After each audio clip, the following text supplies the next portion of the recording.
They say that we're bent, we're not broken, and people are fighting to survive. Good evening, everyone. Thank you for watching 10 News at 6. I'm Robin Wilhoit. And I'm John Becker. Tonight, ahead of the one-year mark of that historic storm, we are showing you the recovery in East Tennessee and Western North Carolina of one of the costliest disasters to ever hit this state. You are looking at video of the Nolichucky Dam in Upper East Tennessee. The senior manager of the TVA River Forecast Center told us in the aftermath of the storm, the dams worked hard and performed exactly as they were designed to. The Nolichucky Dam is a dam that is supposed to overtop like it was, and it was designed, but not for the elevations that it saw from the rainfall.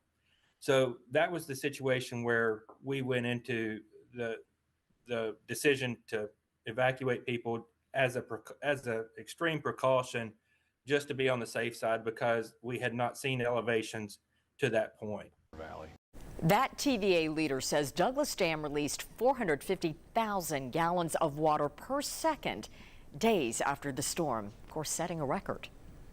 10 News reporter Lauren Davis joining us now. And Lauren spoke to one of the largest power providers in the country about how they handled this high water from Helene. We're talking about TVA.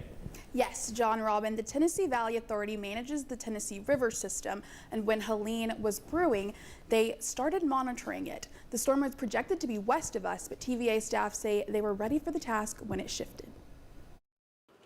Hurricane Helene hit in late September of last year. TVA lowers reservoirs in the late summer to hold runoff water and prevent flooding. Having these lakes start lowering after September or earlier in the summer, that is all part of the plan to be able to handle these types of storm events and be able to respond similar to how we did for Hurricane Helene. The storm brought days of heavy rain, and TVA's River Forecast Center was staffed and ready. We had a lot of activities, not just with managing, putting out the forecast for our river system, but we had to help manage these localized areas that were receiving excessively high rainfall totals. TVA staff estimates its mitigation efforts prevented around $406 million worth of damage. Kingsport, Lenoir City, Knoxville, Chattanooga, Elizabethton,